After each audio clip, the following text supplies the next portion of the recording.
and roll. Mr. Gorbachev, tear down this wall. Don't mess with the bull, young man. You'll get the horns. Life moves pretty fast. You don't stop and look around once in a while, you could miss it. Pa, are you telling me that you built a time machine? Out of a DeLorean?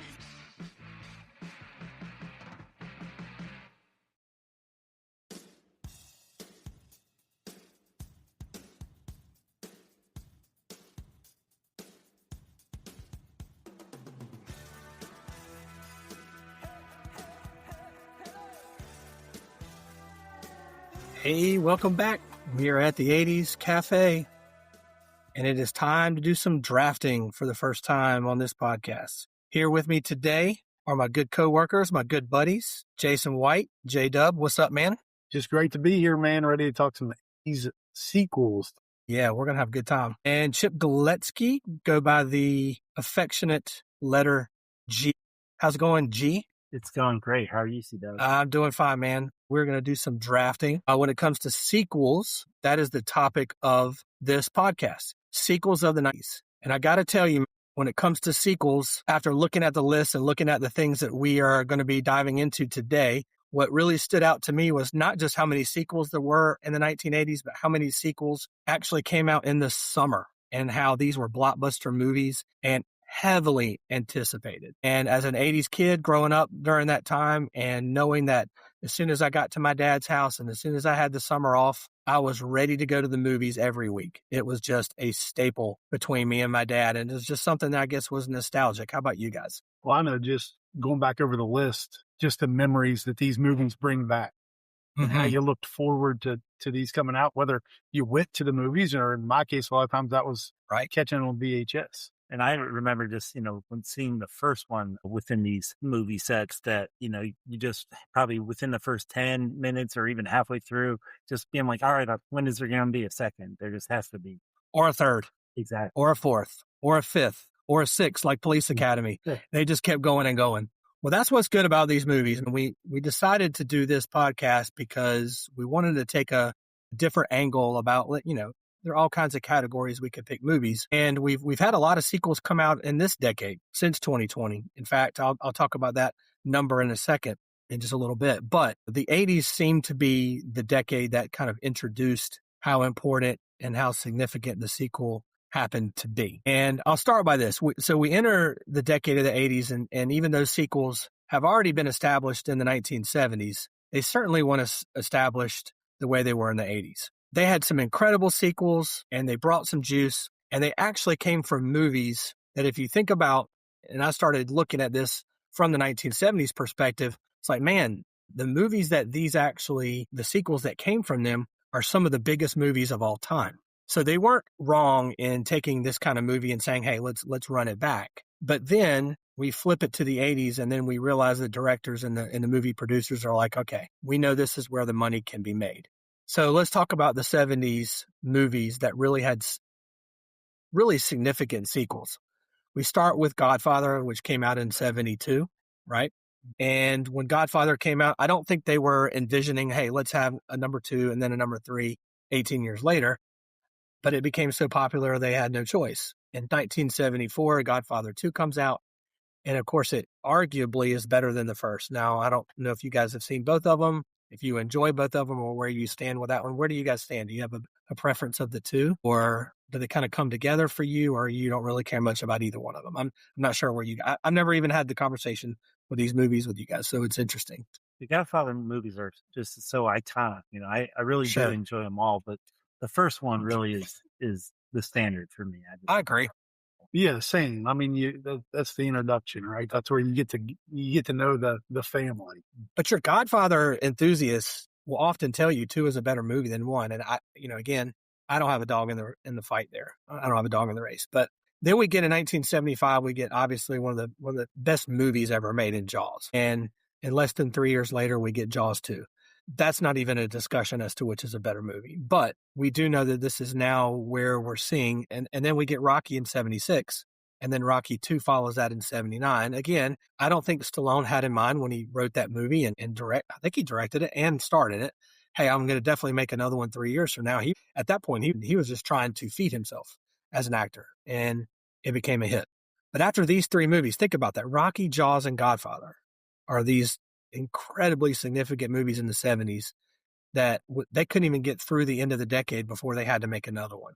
And so that's when the directors and the producers and the movie companies are starting to take notice. The breadcrumbs are being laid, and we start to see a few more happen. We get the airport movies, which I never really watched. These are not airplane, but airport movies where they have the airport and then they have the year after it's 75, 77, etc. Were you guys familiar with those? I was not. I never even not at all. But I know that was a movie in the 70s that were sequels. Then we get Damien, Omen 2, which, again, I watched maybe once or twice. Kind of scary, but at the same time, nothing that I'm pulling out the library and looking for, but it obviously made some money. And then French Connection 2, which the first one was really good. I never really saw the second one, but this is where, like I said, we're laying the groundwork now of the next decade going, we've got something here. So we get to 1980, 81. And now we're starting to see these big blockbuster movies that have taken place in the 70s.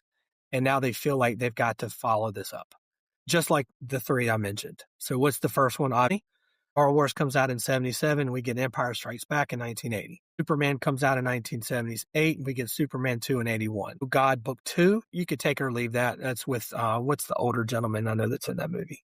You seen that movie before? It's a comedy. No, I can't remember his name. I remember Oh God, You Devil, which is the third one in that series. Then we get Smokey and the Bandit 2, and then we get Any Which Way You Can with two very prominent actors. So in the first couple of years, we are set for what's going to happen in the next 8 years, which is they're going to find a hit, and when the hit does hit, we're going to make a sequel no matter what.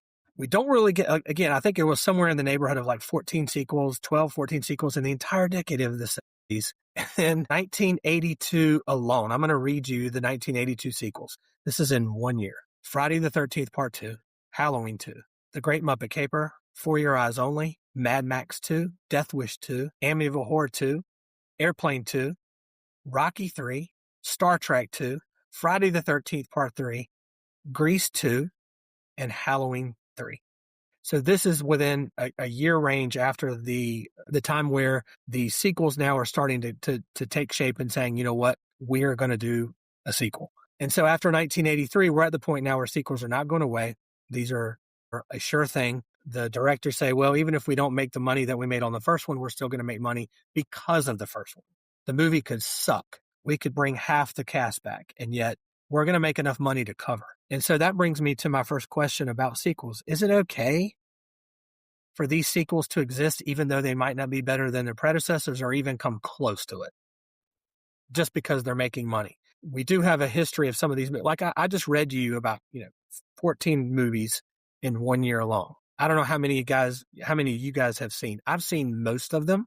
It doesn't mean I'd like the first one less because the second one was not that great, but I guess I'll throw it to you guys. Do you think it's okay for these sequels to be made that quickly and in that abundance, even though we know Hollywood's really trying to make money off of it? Yeah, I think, you hit the nail on the head. It's, it's all about the movie industry and their eyes lighting up and that light bulb coming on and saying, hey, we can really make some more money here in spite of how good the movie is. If it's great, that's awesome. We'll make a lot of money. Even if it's a flop, the box office alone, just, we're going to get people to the theaters because of what the first movie was. And so you get these sequels, and some of them are fantastic, and some of them don't even come close to living up to the original.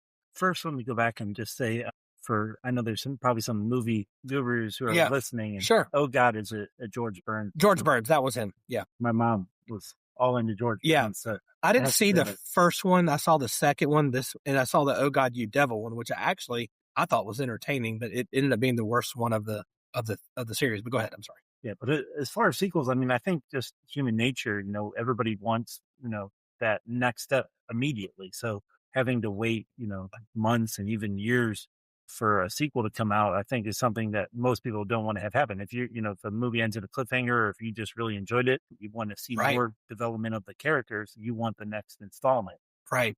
And it's really interesting how quick some of these sequels start to come out throughout the 80s. It was pretty quick. Yeah. I mean, they start to come quicker and quicker as they start to say, okay, yeah, let's leave it in a place where we can pick it up with the next movie, Right. the next installment, and that'll be a way to produce some revenue. I think so we get Halloween in 78. Halloween 2 comes back in 80 or 81. Friday the 13th comes out in 80, and then the sequel comes out in 82. And I think that's when the horror industry looked at it and said, damn, we can make like this guy who can't be killed and just keep it on and on. And it did. I mean, it went all the way through into the 90s and thousands. I mean, we're still talking about those kinds of movies. So that, I think, had a different template than movies perhaps like, I don't know, the Airplane sequel or the Grease sequel, where they knew how Grease in 1978 was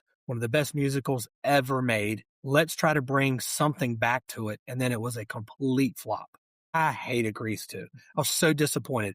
I saw Grease with my dad in a drive-in theater in the early 80s, and it was the first time I've ever been in a drive-in theater. And of course, that was a 1978 movie in the 50s. So it was in one of the prominent scenes is actually in a drive-in theater. So it resonated with me. And I wanted to be John Travolta for the rest of my life. I fell in love with that movie. And Grease 2 came out. I was so anticipated. I was so excited.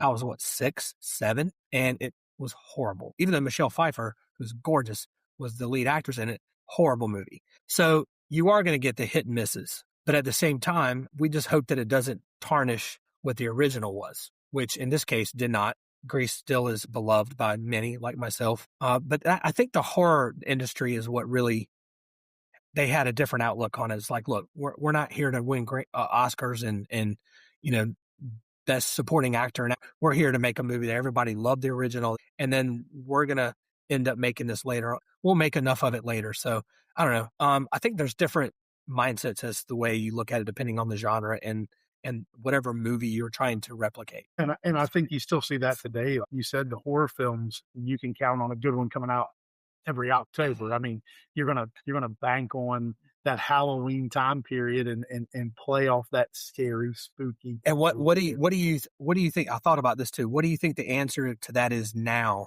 more so than horror movies? Because it's not the horror. Which genre is really taking that same template, saying we can make a sequel, we could bring this back, and we're going to get money and revenue no matter what? It's the Marvel industry. It's the superheroes. They didn't make. I mean, we're going to talk about Superman perhaps in this podcast maybe early on, but superhero movies didn't exist because of this lack of technology, and now it's so easy to formulate that. We're just pumping that out left and right. And that was something I was going to bring up, is that, you really don't see the CGI fully developed until the 90s. And right. Really what, the time it then takes to produce movies gets extended. So that's going to create the shift as well. So, yeah, I mean, like right now, that's what it saturates our movie looking into it. And when you look at Disney and you look at some of the movies in the theater, I mean, these sequels coming from Marvel and DC have just come after us left and right. We even have one this summer, right? The Superman. I guess you call it a sequel. It's not really an original. It doesn't have a number next to it like we loved in the 80s, a 2, a 3, or whatnot. But it's certainly one that extends the Superman legacy. And I don't know. I think that's really, I think it's what's dominated this decade more than the horror, which I think if we go back to our decade and of the one we're discussing, which is the 80s, I think even though we had sequels all over the place, it seemed like the horror and perhaps maybe one comedy franchise just seemed to have more than anything else, right? So Roger Ebert, who I really loved listening to back when I had PBS, this was a channel that if you didn't have cable, it was one of your 4 channels that you were able to watch. And he and Siskel would have a movie review. But I went back and looked at one of his diatribes he had. He had a little 2-minute section where he summed up sequels, where he basically said, they seem to be more money grabs than fulfilling stories that helped the first film. And more often than not, they don't land a plane. And I really tried to think if I agreed with him or not. If that's really true? And I guess it's an opinion. He's probably right, I guess. But if you cut the line and say, okay, if you just took these movies and said they don't have sequels, we would rather not have the sequels and make the individual movies more important than to take all of the sequels that were written and made. I would rather be in a world with the sequels. That's just me. I'll take the crap sequels that came out, but I'll still keep the Rocky 3s and the Return of the Jedis and Rocky 4 and Beverly Hills Cop 2 and The Vacation. See, like, it's worth having them, even though he's right in terms of the money grab situation that I think some of them, or maybe even most of them, even had. Well, I think it's hard to live up to any original. Right. I mean, you're always looking to the past, right? And what was great in that time period. And you do it with sports all the time, right? I mean, when in your childhood, there's a great, and then you're always trying to compare somebody today to what was. Michael Jordan versus LeBron James. Absolutely. Yeah. And so I think we do that with movies a lot too. But gee, I think you said this the best. It's human nature to want to know what continues to happen. What is the rest of the story? Even when stories come to an end, it's still like, okay, so what happens later? Yeah. Right. And I think, as you being a language arts teacher, I think I've heard you say this to your students is that, a good story needs to be told. And so often in movies, you have a story and you have good characters, and there needs to be more shown in that. And so to keep it going, even if some of them aren't going to bomb, I'll take a quote from the Rockies, developing hurting bombs and just trying to get more out of your character. I can't imagine not having Rocky 3 or 4 and just having the 1976 Oscar-winning Rocky or 1977 Star Wars and not having Empire Strikes Back or Return of the Jedi. So so this brings me to a good question. This is a good point to ask this question. I haven't asked this question to you guys yet, so I don't know the answer to this. Here are the most successful movies that have sequels.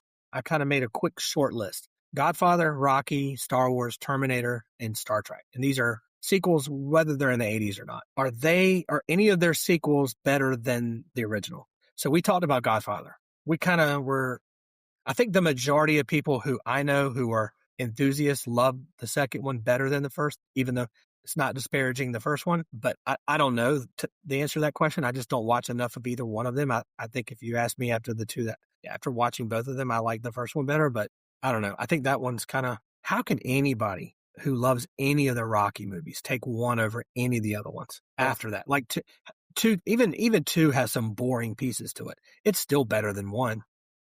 Yeah, go ahead. Well, I was going to say, so Godfather, from a cinematography standpoint, I can see as a better movie, and not trying to give anything away from where we're going. It's fine. The Rockies, I think they really, as you said earlier, Stallone was just trying to make, a living off the first one. And then really with the success of it is able to actually elaborate a story. Yeah. Make some absolutely. Yeah. And again, like you said, G, with the Rockies in particular, some of my favorite Rocky movies, definitely not. The first one's not in that. No, it's. I couldn't imagine not getting the stories we got down the road and being stuck with just the original Rocky. Right. Star Wars, I think on its own would be fantastic, especially in its time. But to tell me that Jedi didn't exist and Strikes Back didn't exist, and then everything else that we've had, so I definitely don't put Star Wars 1.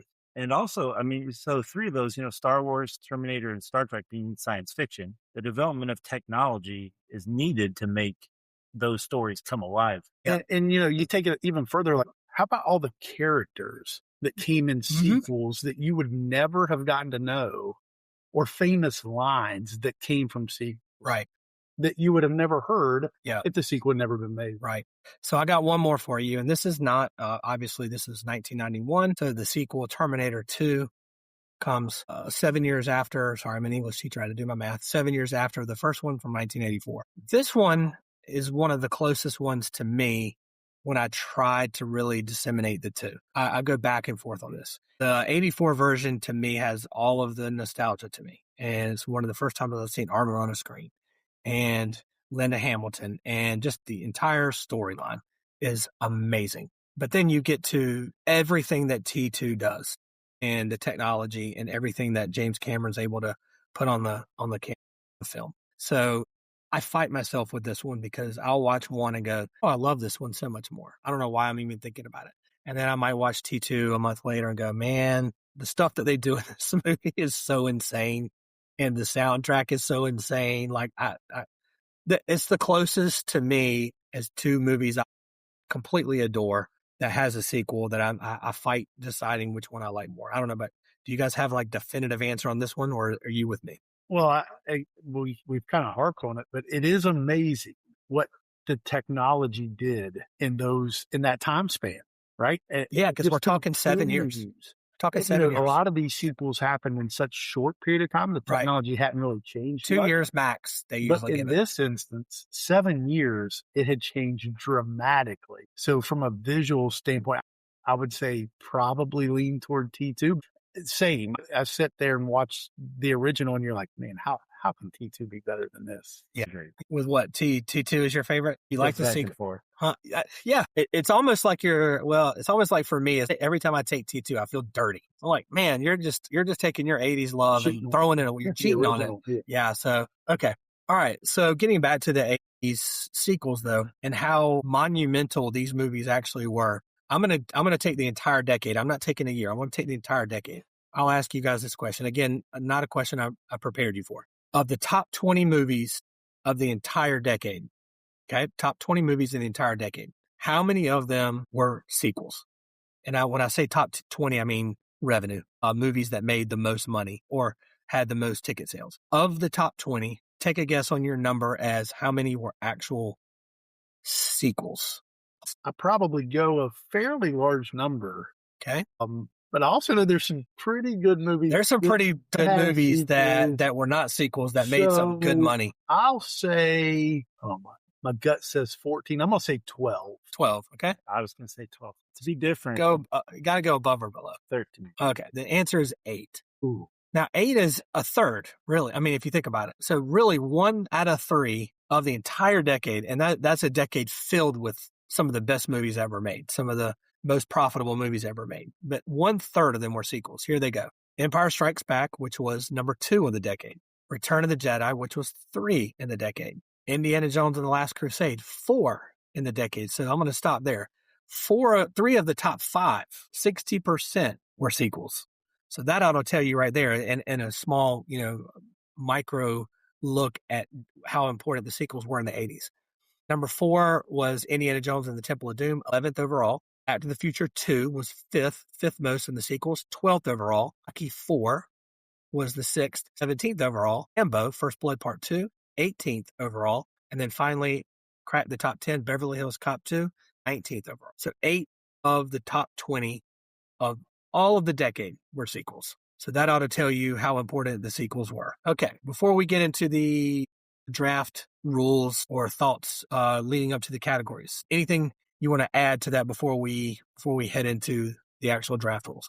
Are we ready to draft? I'm anticipating a good draft, and I'm anticipating sniping some of your picks, actually. Well, I have Go a ahead. question. You kind of brought yeah. So I'll let G ask it. Sure. Listening to your podcast already, and I know how you like to ask questions. I'm like, well, I love it. Yes. Steal your thunder here. Now I'm going to ask you a question. So, there are so many good sequels that we're about to get into, but my question is, what 80s movie do you guys think deserved a sequel that never got one? I've got one, and I'd like to say it before CW goes, because I'm afraid he might steal my thunder here. Well, if you steal it, I'm just going to add to what you say, because otherwise I'll be thinking. I think too much. My wife tells me all the time, "You think too much." I'll think too much. So I'm just going to add to it. But go ahead. I would say The Breakfast Club.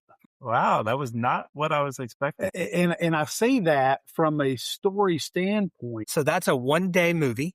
Correct. They end at 3:30 or 3 o'clock. 3 o'clock, I think. And they go home, and they get in their respective cars, except for Bender, who is walking home because his dad's a piece of shit. And we know nothing about what happens the next day. Do you want the sequel to be the next day? Do you want it to be post-graduation and they run into each other in college? Are they adults? Well, there's so many ways you can go, which is why I think it's deserved the sequel. Well, I think they couldn't do the next day, because then they would have to be young again, and you would literally almost have to do that within a year or two, right? Yeah. I mean, so you're probably not that they couldn't have thought about it then. Graduation, post-graduation. They meet together in college. What are they doing? Maybe college, end of college, or they're in the same town during like a Thanksgiving break or something. Correct. They all come back. Reunion. Okay, some kind of reunion somewhere. But I need to know what happens with their each. lives. Good call. Absolutely. All right, I like it. All right, I got one. Ferris Bueller's Day Off. Also, consideration. So I thought about it as well. So he ends again, another movie that's the day only. Okay, another John Hughes. So we're hitting both same directors within a year apart, 86 and 85. If I had to do a Ferris Bueller sequel, it is, well, you can't really do the same thing in college because we do that shit all the time anyway. We take the day off no matter what.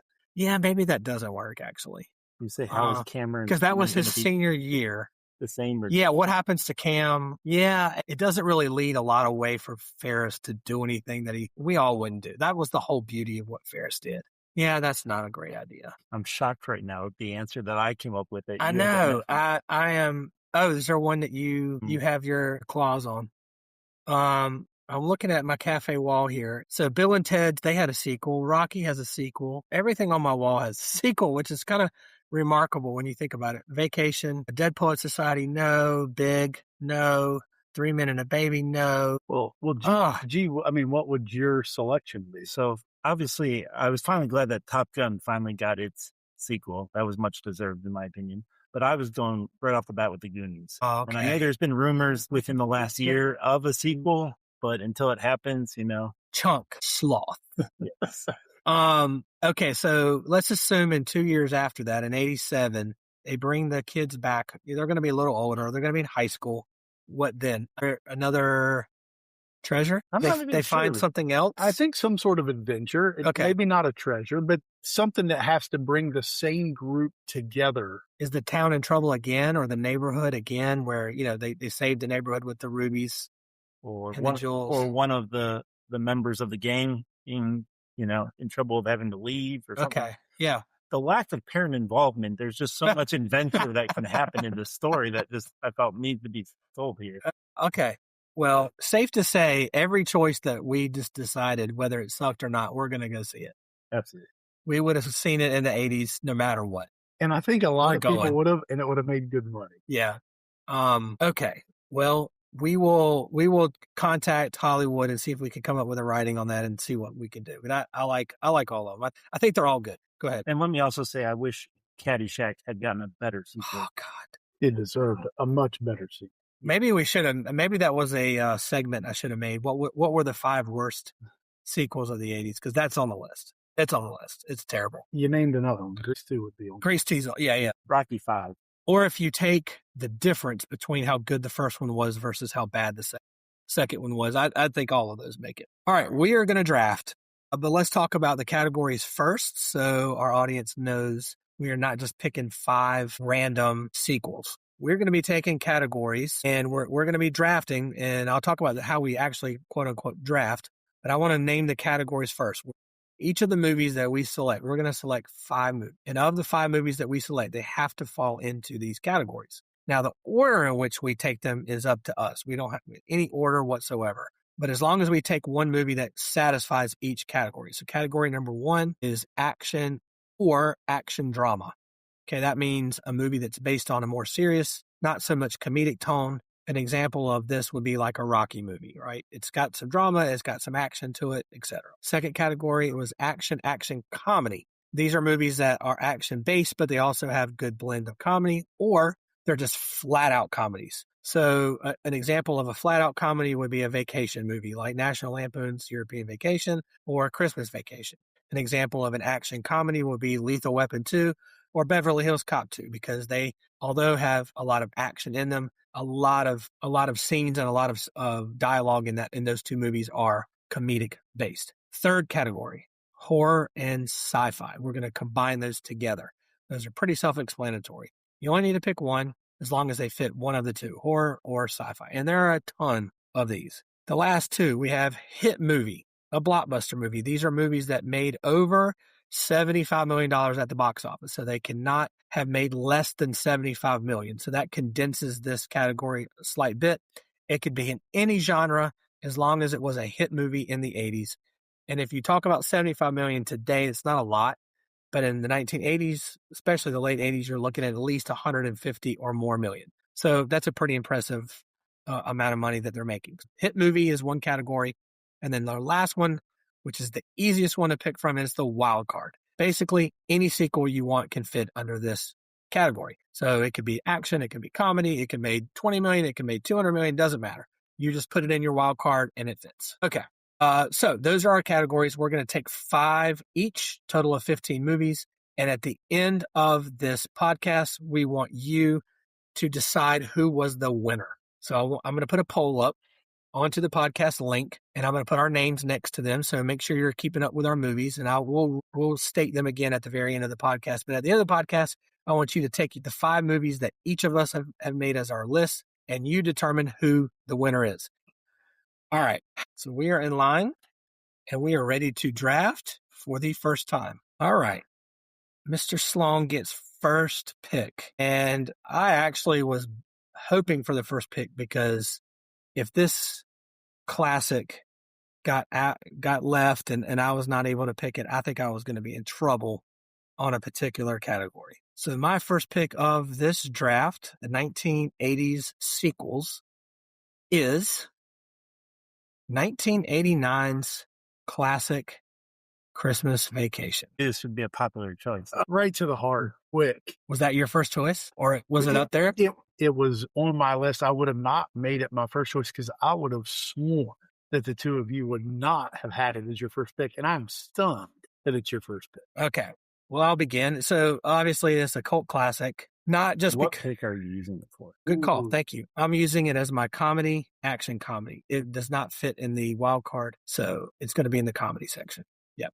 Thank you for letting the audience know. But not only is this a cult classic for Christmas movies, but for the entire decade, right? One of the most beloved characters, Clark W. Griswold, trying to give his family the best vacation, the best Christmas. I would say if you were to make a draft of the most quotable movies of the decade, this is going to be up there as well. That might be on the list of pods that we will do. It has as many quotable parts to this movie as almost any movie that I've seen of this decade. You serious, Clark?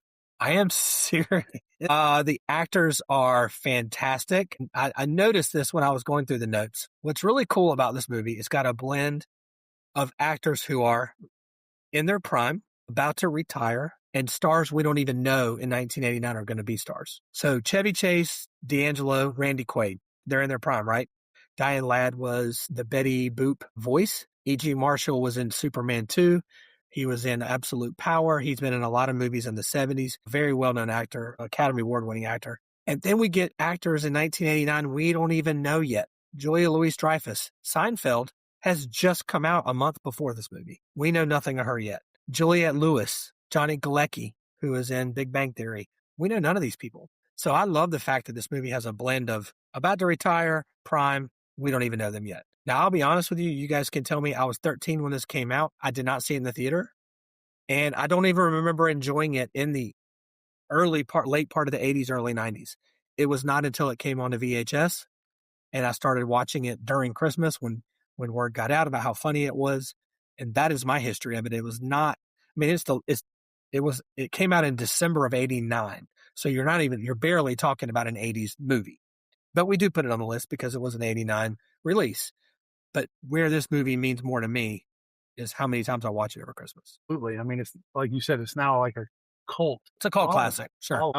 I did see it in the theater. And most of these movies, nice. I did not. Nice. You know, small town. We didn't have a movie theater. So for us to get to go to movies was a real treat because you were going to have to drive quite a ways to get to a movie theater. And this just happens to be one. I saw it with my grandma, of all people. Nice. So, yeah, absolutely. She laughed. Yeah, not quite as much as I did, but she definitely found the humor in it. Yeah, made $25 million budget, made $73 million. So it made a good amount of money for a $25 million budget movie. But that's not where this movie makes its money. It made its money through syndicate on cable. I mean, period. And rentals and VHS. It was not meant, I don't know if they intended it that way. Obviously, probably not. But at the same time, this movie is going to be around forever. My kids, my grandkids, all of them are going to love it. Favorite quote from the movie? Do you have one? I can't talk about this movie without talking about the quotes. I can't decide between Grace. She passed away 30 years ago. No, they want you to say Grace. I pledge allegiance. That whole dinner scene is like, it's great, freaking insane between the cat and the dog and what did the chicken that they cooked or turkey? I'm sorry, the turkey that they cooked overcooked. Yeah, everything about this movie is I'll tell you the one thing one problem I have with it, the one negative. I don't like the fact they didn't use Holiday Road. It's the only one. The one used in all the other. It's the only one they use that dumbass song at the beginning that I cannot stand. If I have it recorded, I just fast forward it because they even use the word Christmas Vacation in it, right? But I hate it.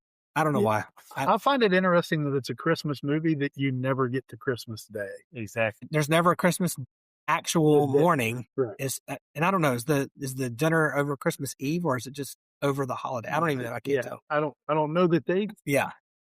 So yeah, this is going to be my comedy of the decade, and it's kind of a cheat because, like I said, I did not watch this at all through the decade. I know I didn't watch it when it came out in the theater, so it took how many months for me to actually catch on to it in rental, and then the fact that we watch it over Christmas now as a family. So I hate that that's part of it, but I can't not take this movie because I look at the list of comedies and I go, it's the funniest movie of the entire list for me.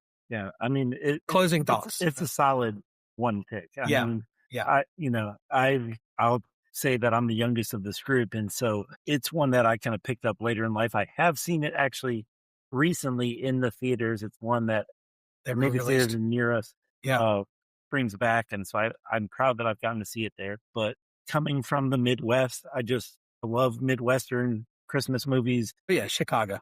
So Chicago, which all of them. Yeah, to go with Home Alone, and obviously my quote. The whole scene with the neighbors. Why is the carpet wet, Todd? Oh, yeah. I don't know, Margot and Todd back and forth.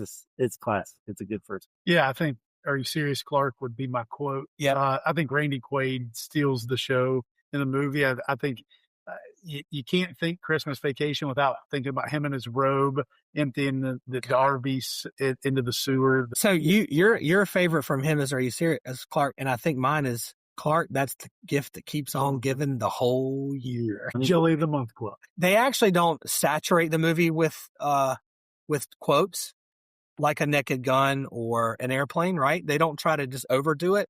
But when they hit, man, they're home runs. They're home runs. Randy Quaid not being in, European Vacation. God, that's a sour spot. That's a sour spot for that movie. And I actually love European Vacation. I actually probably have seen that movie more than I've seen Christmas because I had it on VHS. But you're right. There's a huge gap in European Vacation with that. Okay.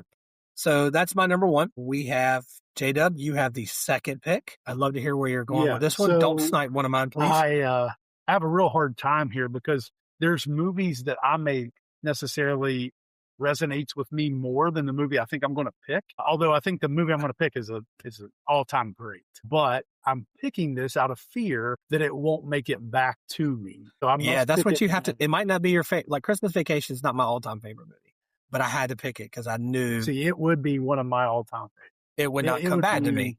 It would not. It would not have made it back. No. So I will select The Empire Strikes Back. Knew that was coming quick. This was tough. What do you see right there? I do if it's on my cafe wall, you're bothering me. I do see it is sitting right there. Even more reason why I must take it now if I'm going to get it. Yeah. Also, I think a reason I selected this movie, just that genre itself. I don't feel I'm a science teacher, but I'm not a big sci-fi horror person, especially for the 80s, right? We kind of talked about this off air, but the 80s for us, still a little younger. So, some of these horror films we didn't get an opportunity to watch till a little bit later into the 90s because, our parents just probably. We had to secretly get our older brother, sister to kind of get the rental. I'll take Empire Strikes Back. Obviously, to me, one of the, to me, I liked it better than the original Star Wars. Yeah. I'm not a big Star Wars, Star Trek. I'm just not a huge sci-fi fan, but Empire Strikes Back to me just has all the makings of a great movie. Not only that, you get introduced to some of the most legendary characters from the series, right? I mean, you get introduced to Yoda. First time. You get the battle with Darth Vader at the end. You get the Luke and your father. The most famous quote of the whole franchise. Correct. Probably. So, it grossed $401 million in the 80s. Well, just like I told you, it was the number one sequel of the decade and number two overall. Yeah, $400 million in the 80s it's insane. It was quite a pretty thing. Insane. I also found it interesting that they limited the release. to 126 theaters to build up anticipation. And I was about to say, why did they do that? They did not want to flood the first weekend so that people would just come in droves every weekend after. Brilliant. They would never do that today. Right. And they sold out theater after theater. And that's what they wanted to hear. We sold them out. And they did that over the holiday weekend. So it was released in May 21st. It was a Memorial. Yeah. And so they were able to take that first weekend and just knock it out of the park. Right. Loved it. Then released it to all the theaters. So do you know how many theaters? This is insane to me. You think the U.S. theaters, they only let them show the movie the first weekend, like you said, Memorial weekend, only in 126 theaters. Yeah, you think about that. That's for the entire country. For Memorial weekend, like that's more than limiting it. Oh my God, there's nobody that would do that today. Nobody, because they would think we're just taking money out of our pockets. But it was a brilliant movie. It was, and it just built anticipation. Yes, that's all they. It made everybody then want to go see it. Right, and the word of mouth that spread about how good the film was. Right, they knew they had a hit. Right. Know that, like I said, you get introduced to some of those characters like Yoda, but also like just some of the classic scenes. Like I said, that battle with Darth Vader, it may go down as maybe the best single scene in the franchise. And think about all the movies now, the Star Wars movies. To me, I could have taken this as a blockbuster or a horror sci-fi, and I'll put this into the genre of horror sci-fi. For me, I'll save blockbuster for a little later. But to me, one I had to have for sure. And I know they wanted to kill Harrison Ford's character at the end. And what a brilliant move by Lucas to kind of rewrite the role, because they knew how successful they were going to be. Once again, why are we here today? To put another sequel in. If he dies, he's not coming back, right? So instead of killing him, well, let's just put him in the carbonite so that we can bring him back again. And of course, what does that do? That just does nothing but put anticipation for he's not dead. We could see another one. Let's hold that off. So in case we do want to do a third one, which they did 3 years later, they could continue the entire franchise over and over again. And brilliant. Like your selection just barely made it into the 80s on the back end. This one barely makes it into the 80s on the front end. Right. Yeah, we're literally going 10 years almost. Yeah, and so it's funny because one movie made its hay in the theater, right? With the antics that you talked about. The one I chose had nothing to do with that. It was in the theater for 3 weeks in the 80s. It was really more of the word of mouth for the next 40 years that took place. It's kind of cool. Also found it interesting that at the same time, that same weekend, The Shining came out. Ooh, that's a 1980 film. Yeah. The same week? The same weekend. Released over that same Memorial Day week. And that's probably another one that takes some marinating before you really realize what you got there. What a contrast in different movies. Yes. All right, G, you're up on your first one. I've already got one sniped from you. Let's see if you can snipe another one. Yeah. And you get back to back. That's right. So you get back to back. To take some big ones here. Yeah. All right. I'm going to stay in the horror sci-fi. Oh, here we go. Glory. Ooh, you're milking me dry. I'm taking Back to the Future 2. Yes. It's just, as a kid, loving the idea of time travel, it sets the standard with the first one going back in time. But obviously wanting to think about the future, it's just a classic. I love it. I love the technologies that are shown in it, and at the time being so far-fetched, and yet so many of them, the hoverboard and just so many things that have shown up in today. I'm a Cubs fan, and so, picking the Cubs to win the World Series and a year later getting a year away. So I love it. That's fantastic. What do you think the legacy with Back to the Future 2 is, if you had to separate it or at least kind of give it its own personality from one? Because I struggled. I was like, am I really putting this on my list? And by the way, it was definitely on my list because I love one so much. One is a top 5 movie of all time for me, and it's right behind me on my cafe wall. I don't have 2 on my wall, but I have one. But is there a legacy for it beyond just the fact that it kind of follows one? Because I think the 2 that we mentioned, I don't necessarily think of National Lampoon's Vacation when I watch Christmas Vacation at all. Like, I don't. That movie could succeed without any prior movies or European Vacation. Empire, I guess you kind of had to know a little bit about who these weird characters are and future space and all. But like, you have to have seen the first movie to even know what the hell's going on in 2. So when you think about 2, you got to think about, okay, are we really, is it just like a generous extension of 1? What's the legacy of 2 that makes us love 2 so much beyond just it being the one that comes after the first one? What I like about Back to the Future 2 is I think it's got a good mix of that, right? I mean, I think the extension part of being like, you need to know there's time travel. It's Right. the DeLorean. Right. There's some pieces there that you need to know, but the storyline could stand on its own. In Right. the fact that, yes, there's these characters, Biff and George, and there's characters there, but the story itself can stand alone. I would say, I think the characters, the actors are just so good. Michael J. Fox and Christopher Lloyd, Leah Thompson, and Elijah Wood actually makes his debut in this. Wild Gunman. So he goes in the Cafe 80s and shoots off the guns of Wild Gunman, which you look at him, he's only like 2.5 feet tall, but yeah, you think, oh my gosh, I forgot who that was. So I think if you, without talking Back to the Future, you just came to me and said, hey, I want to make a movie about somebody going into the future to save their family and their legacy. Right. I'm sold. And I like the line, Doc, I'm back from the future. So like the whole first one was to the future. This one, not only do they go to the future, but then they also go to the past, which is interesting according to the storyline, right? I mean, they've got to go back to 1955 after being in the future because of what Biff does with the sports almanac. Now I remember I was 13. This came out in November of 89. I was 13 years old. I remember the buddy that I went to go see it with. I remember the theater that I was in when I saw it. So there's several of these movies that I know exactly where I was. This one is one of them. I remember this movie getting poor to middling reviews.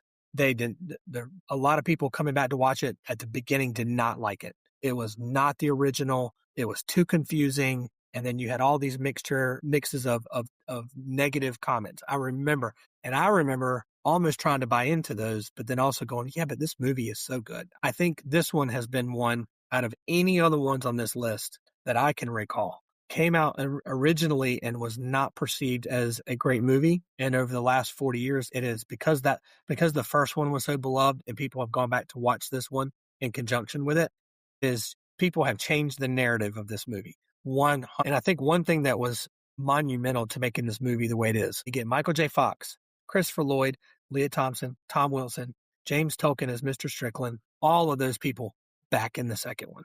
And that had to happen. Now, if you told me Crispin Glover wasn't going to come back in the second one, I would be a little shocked. And maybe it's not as good. They did a good job of covering that little piece to it because he had a contract dispute and elected not to be a part of the second one. And they did some maneuvering. They showed some previous clips from the original to kind of supplement it. But those guys had to return. And if they didn't return, this movie would never have been successful. Well, like you said, you remember so much about seeing the movie. I do remember. I remember being in that theater. I remember there being something with the director and like a behind the scenes feature saying that the hoverboards were real. And they hadn't been released yet because of and they put that out and people wanted to go see it. And so everybody was going to toy stores and saying, hey, how can we get the hoverboard like the Mattel? Mattel absolutely. Yeah. And so just the idea of hoverboards and that scene where Biff's chasing and then he's on the hoverboard. It's just, to me, it's a classic.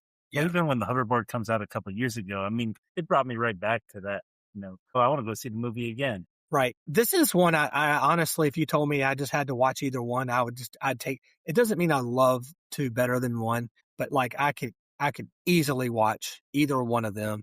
Now, when you get into the 3 discussion in the Wild Wild West, we would have a different conversation, but this one, it is almost like an extension of 2, of 1, but it does have its own legacy and some of the things that you guys mentioned.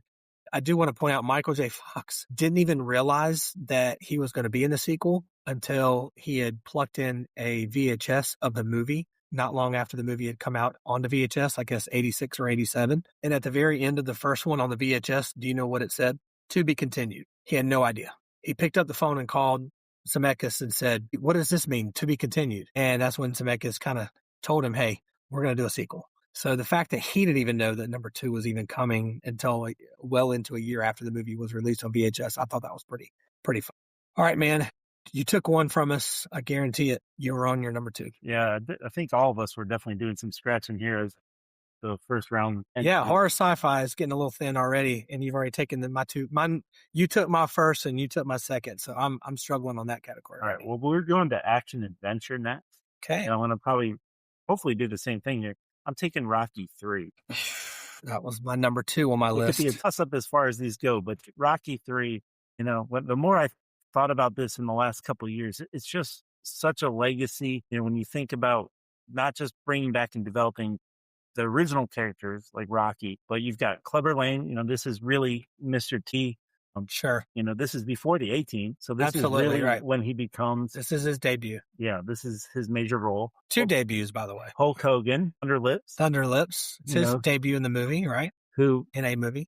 They almost had Carl Weathers quit this movie because of their relationship. Hulk Hogan, it's so rough. Fantastic. Morgan Freeman actually auditioned to be Clubber Lang's trainer for this movie. He was unknown at the time, and that would have been pretty good. Driving Miss Daisy, Glory. That's when he really becomes famous. So you have the Rocky statue that is iconic in Philadelphia today because of this. Part 3, yeah. Eye of the Tiger, that Survivor.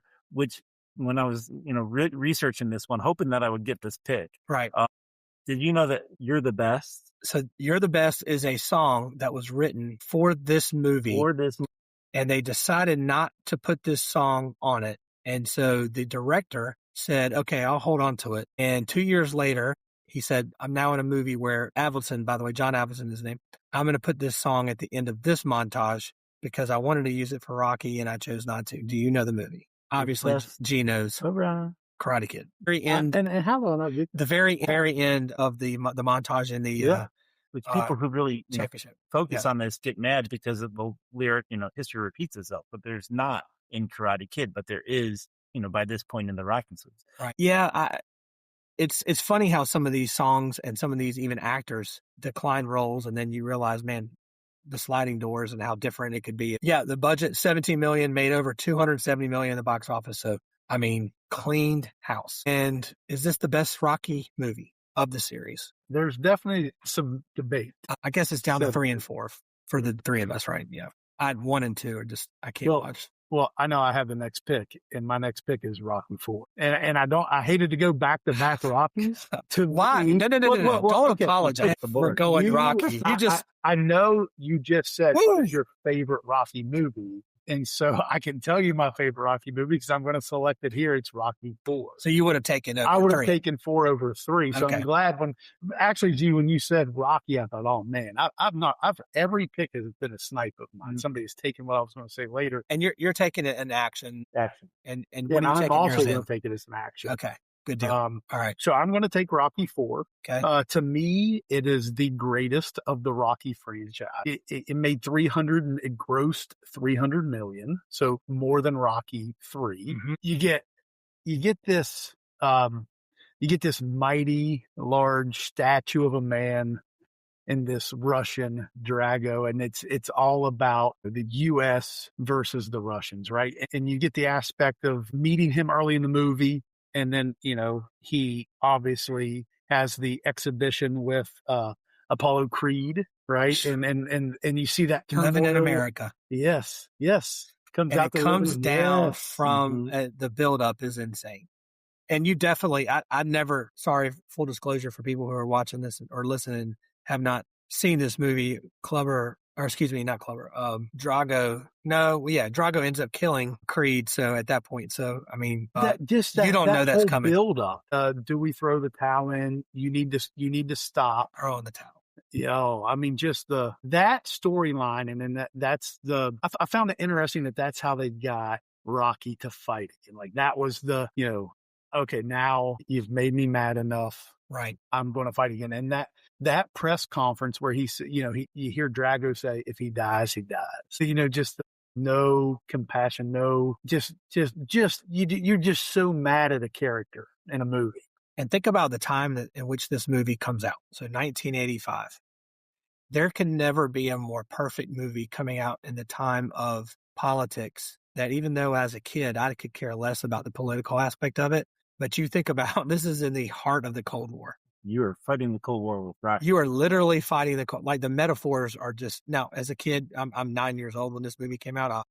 Did you go to the theater and see it? I did, and I was like when I left the theater from Karate Kid, and we were in the lobby doing the crane kick on each other before we could even get in the car with our buddies. I distinctly remember doing that. I remember like coming out like pretending to do the shadow boxing because I was so pumped up with this movie at the end. There's so many cool parts to it. Like just when Rocky decides to fight, right? And they go to Siberia and they're going to train. Right. Rocky decides to train in a very traditional way. He's going to run through the snow and use the old farm equipment. I mean, like he's doing things the old way, the hard way. Wow, the big Russian is using all the latest technology and equipment to train steroids. That was kind of cool where they showed those montages. So speaking of montages, this number completely startled me. So I don't know if you caught onto this. Do you know anything about the montages for this particular film? 32%. So I'll just say, we'll just round up to 1/3. 1/3 of this movie is montage. Wow. That means 32% Really? of the minutes from the time the movie begins to ends are montages. I don't know where that ranks. That's insane to me. Like I could not believe that. But I guess you're talking between the montage where he's thinking about after Creed dies, right? The montage that they're training, and then the other there's like 2 separate trainings, I think. So between those 3, I guess you get a total of however many minutes. But I don't know. I thought that was a pretty big number. I'm sorry. Let me ask this question though, because one thing that's iconic about this movie, and look, these 2 are 3 and 4 are close to me.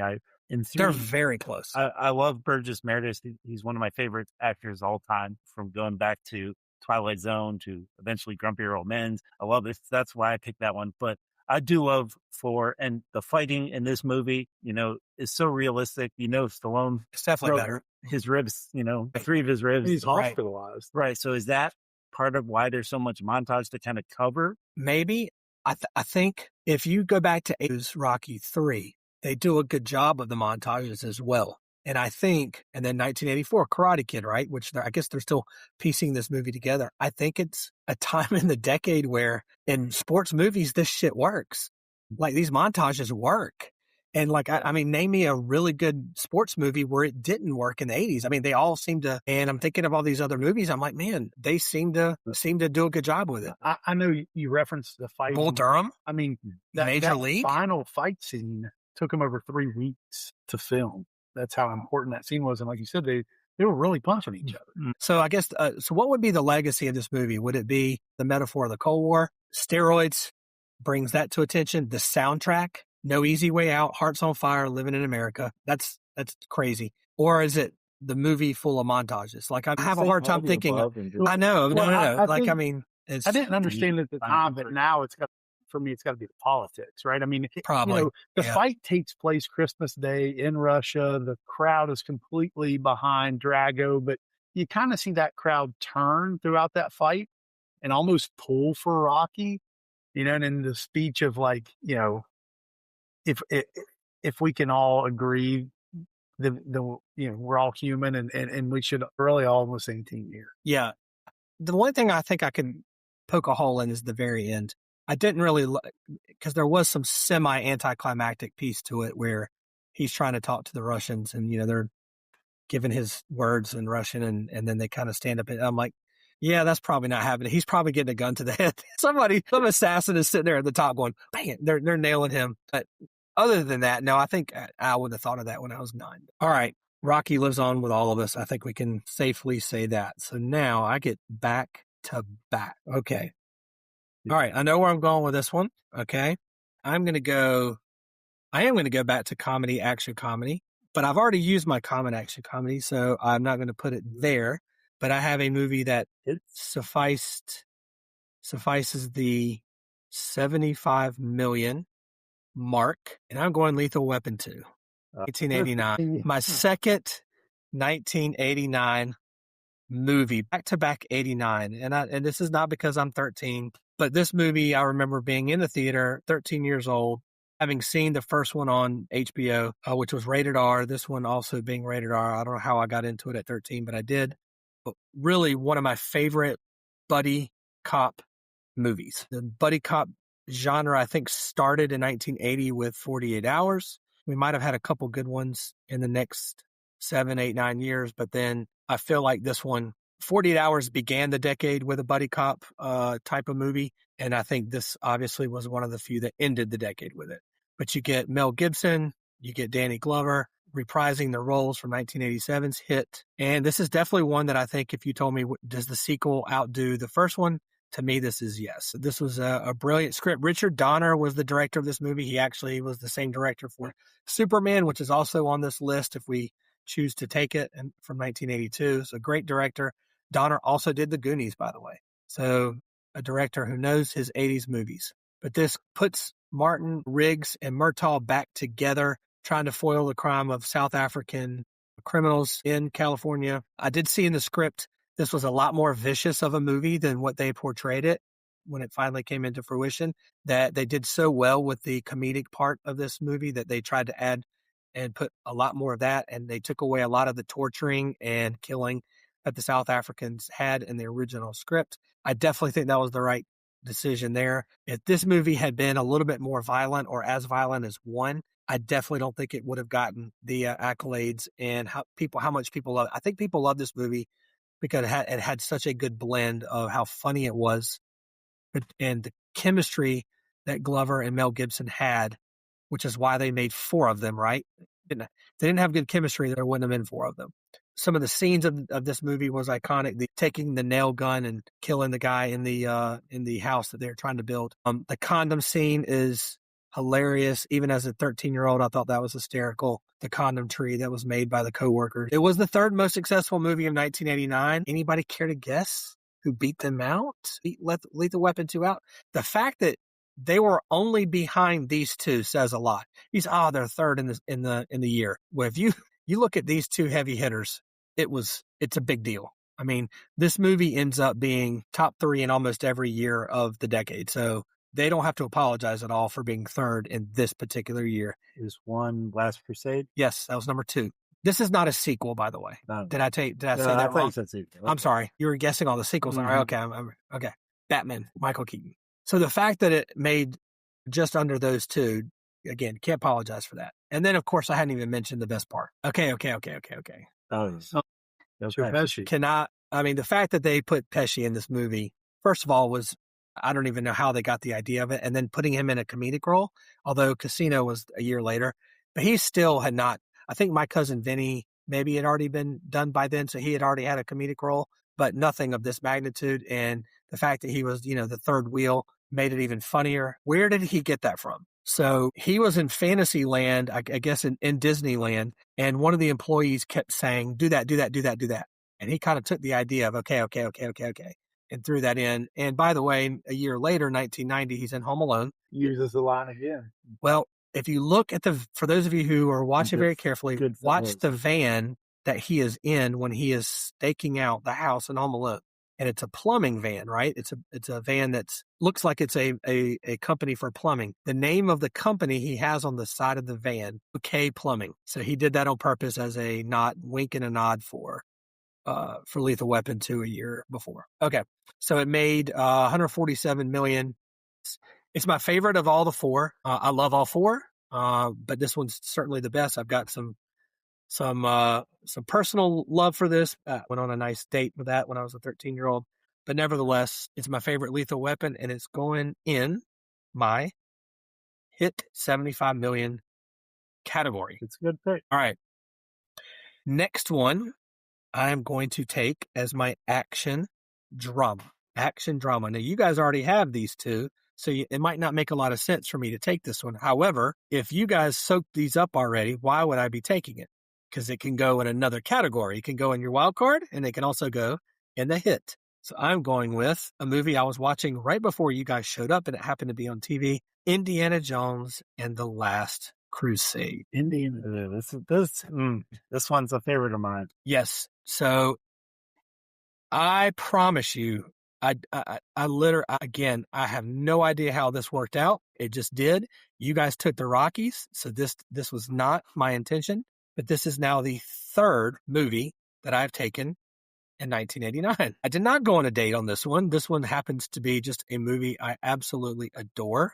the idea of bringing Sean Connery into this, I am a huge James Bond fan. I actually prefer all of the James Bonds with him over any other actor. I used to watch them religiously. My mom had cassette tapes that she would give me, and I had every James Bond on cassette, and I would watch every James Bond. So even though this is not the young Sean Connery, you put Harrison Ford and Sean Connery in a movie, and I'm going to sit and watch it. I don't care how good or bad it is or how long it is. But when you combine the fact that you are taking down Nazis, when you have some religious aspect to it, you have a sequel, and you also have River Phoenix and Sean Connery, I don't know what else to say. It's one of the best movies of this entire decade. I obviously am not the only one who thinks this because it made so much money.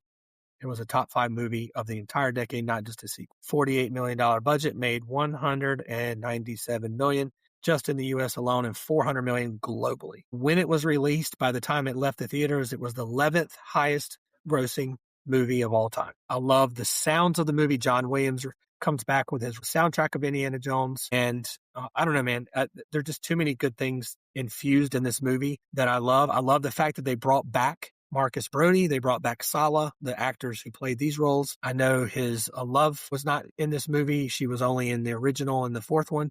I didn't really care. Karen Allen was okay. I could take her or leave her, but it didn't matter because they're in Europe. That's another part about this. I love the fact that they were in Italy. I do love Raiders of the Lost Ark. I think there was a love for that I have because it's the original. But if you told me I could only watch one movie and I could just sit down, I could choose Raiders, Temple, or Last Crusade, it's Last Crusade. I know it gets pretty heated in circles, talking the different, which is better, Raiders or Last Crusade. Well, no, to be fair, I've got a lot of friends who come into the cafe and they look at Raiders on my wall, which I have Raiders on my wall. I do not have Last Crusade. More people than not tell me they like Temple better. Temple? Yes. I have more people in my life who prefer Temple of Doom over any of the other two. That's not my choice, obviously, because I could have taken it here. And there are reasons why I'll tell you later in case some of you do. You may, it's on my list of the sequels, but one of you may take it. If that's the case, we can talk about that then.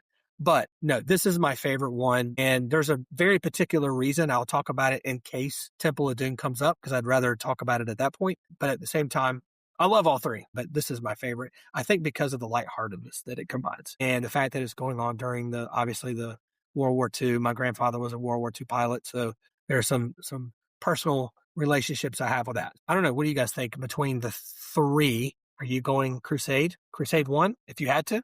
Crusade's mine. Okay. If you just say no, we can move on because then there might be some conversations we have later. I'm just torn. I would say Crusade. I mean, I'll keep it at Crusade. Okay.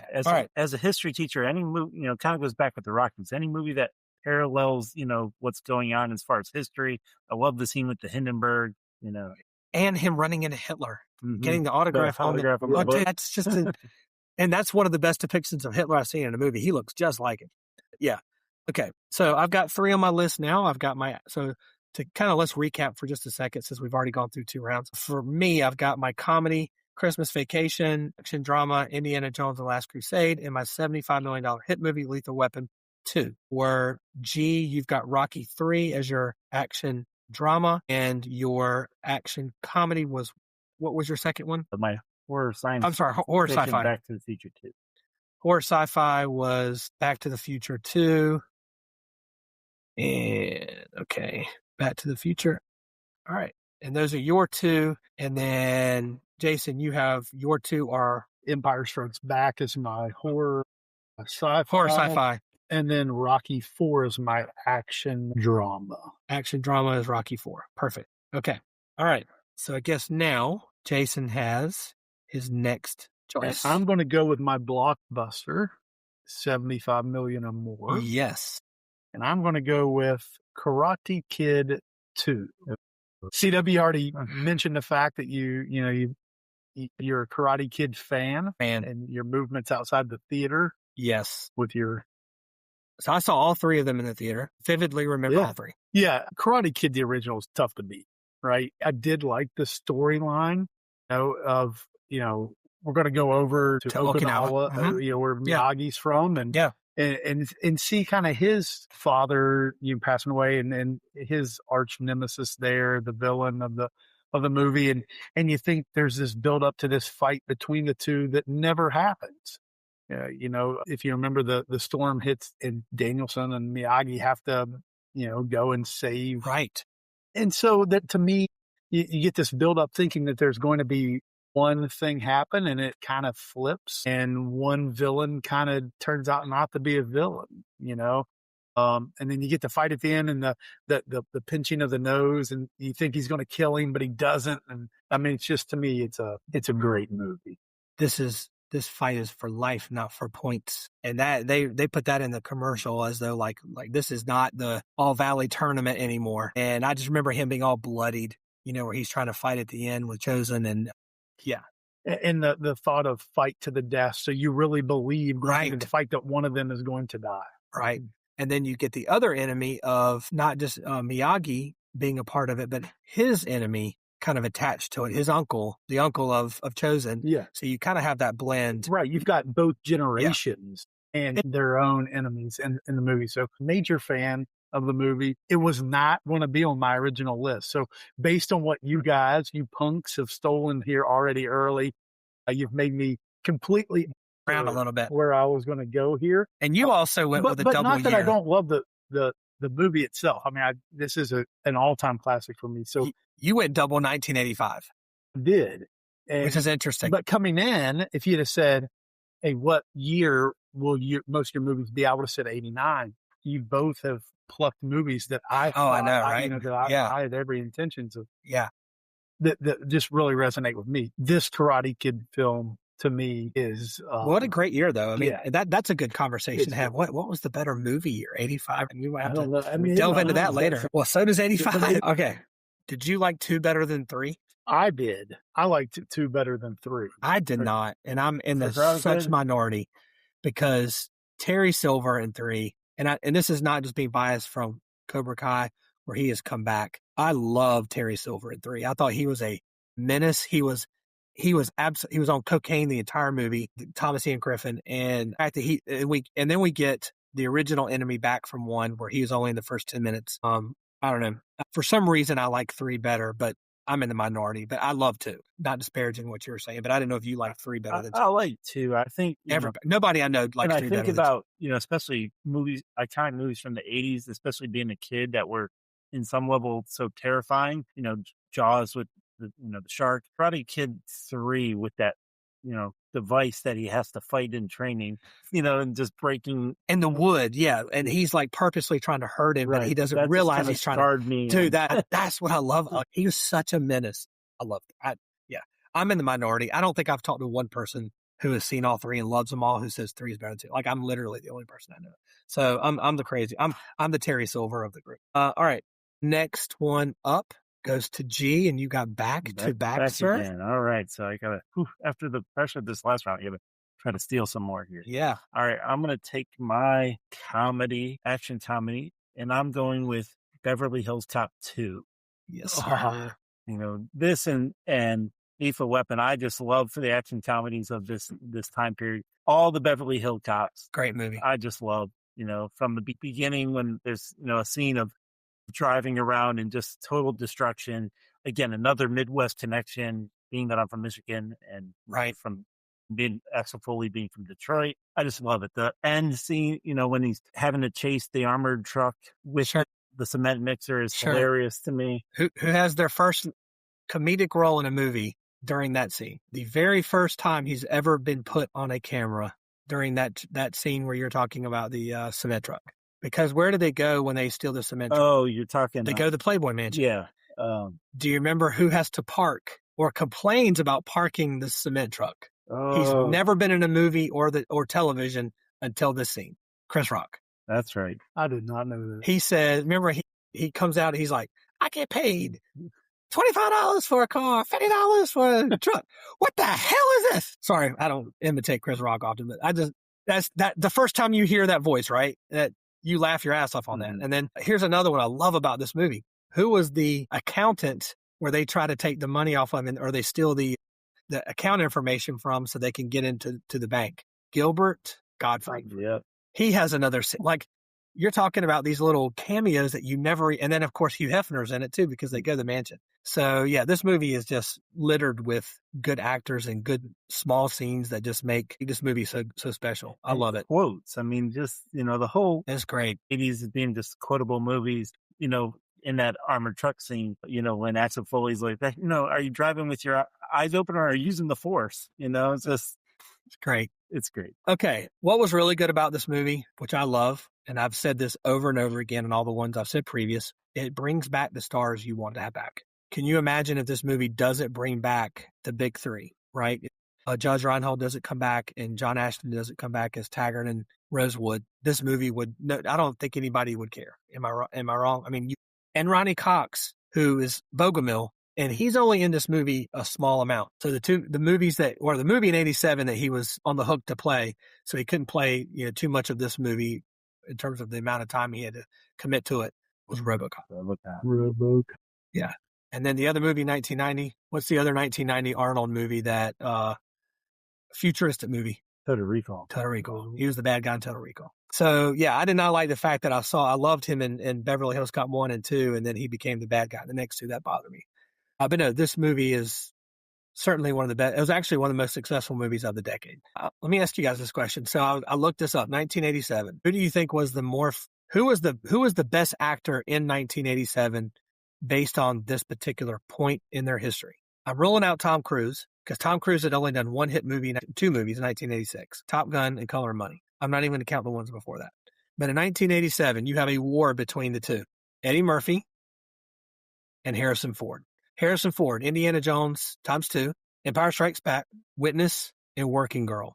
Eddie Murphy has 48 Hours, Trading Places, Beverly Hills Cop 2, Golden Child, Coming to America. Who's the best actor in 87?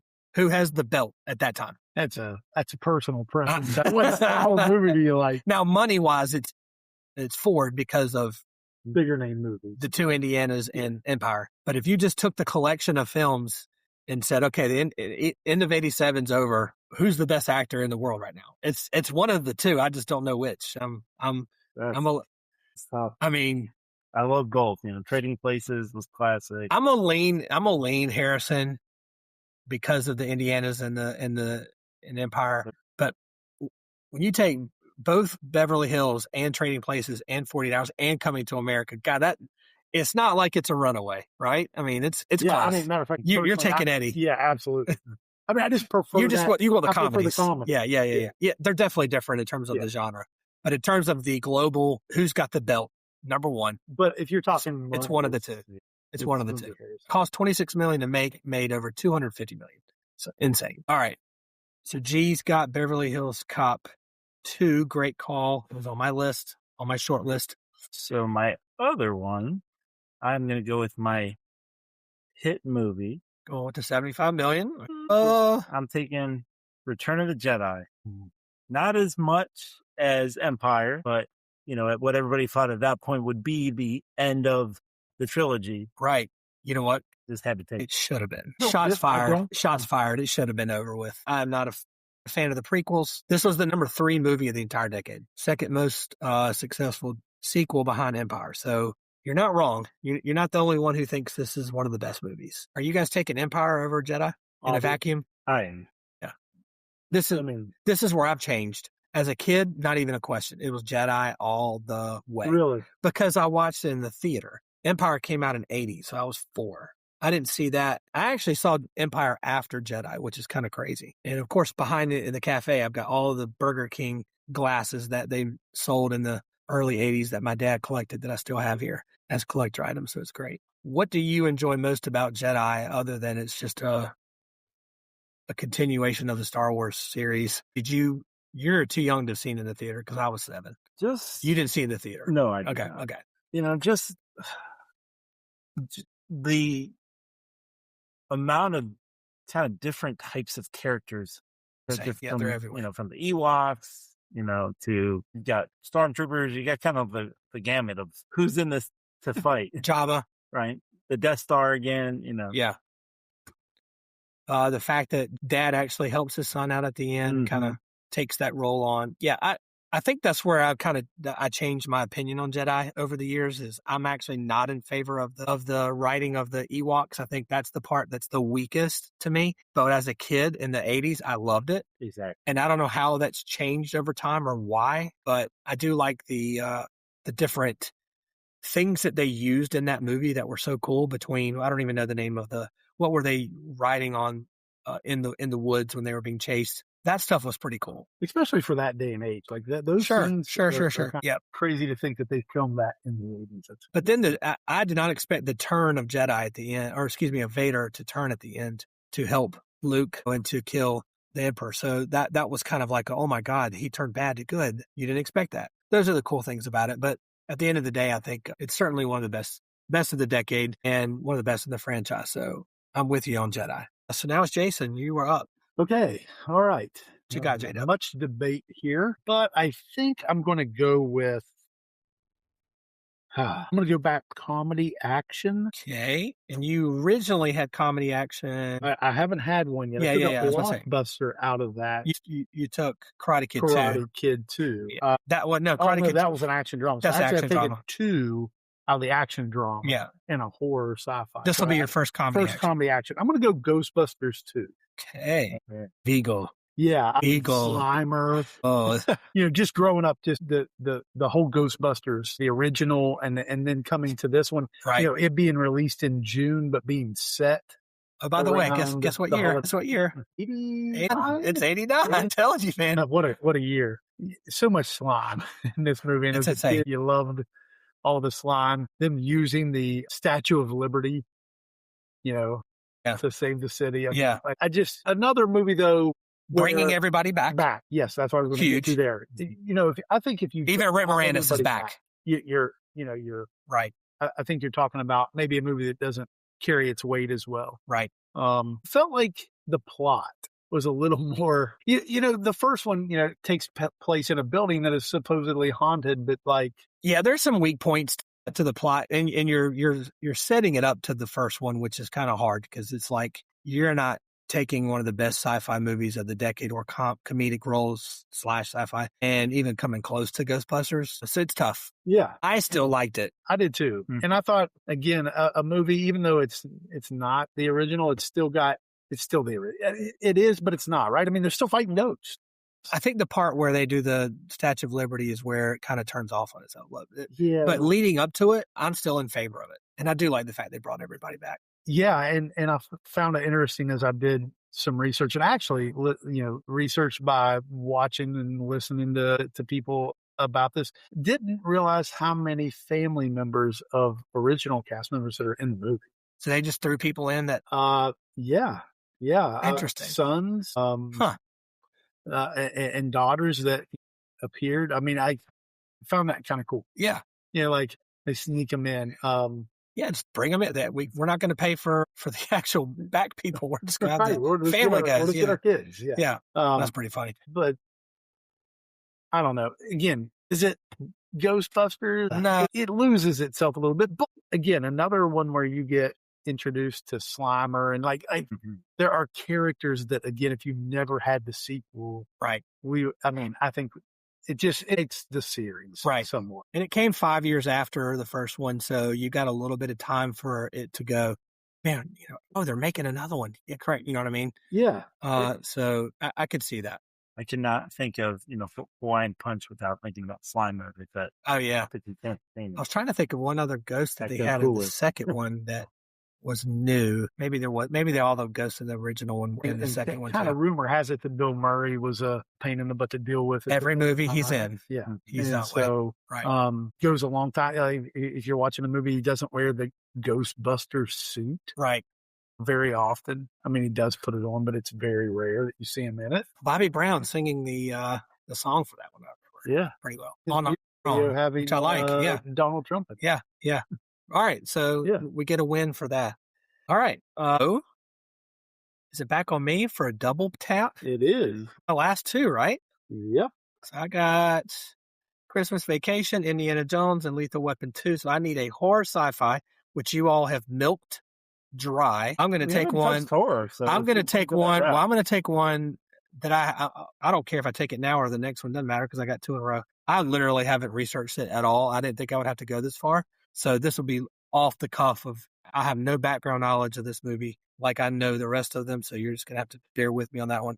I'll say that one for the last one I do. Okay. So I need my wild card, and I'm going to take for my wild card, which is anything I want, a movie that I watched in the theater as a young Sloan. In fact, I was so young, this is the very first movie in my life that I saw in the theater. The very first movie that I ever saw in the theater, my dad took me to in the summer of 1982. I was 6 years old.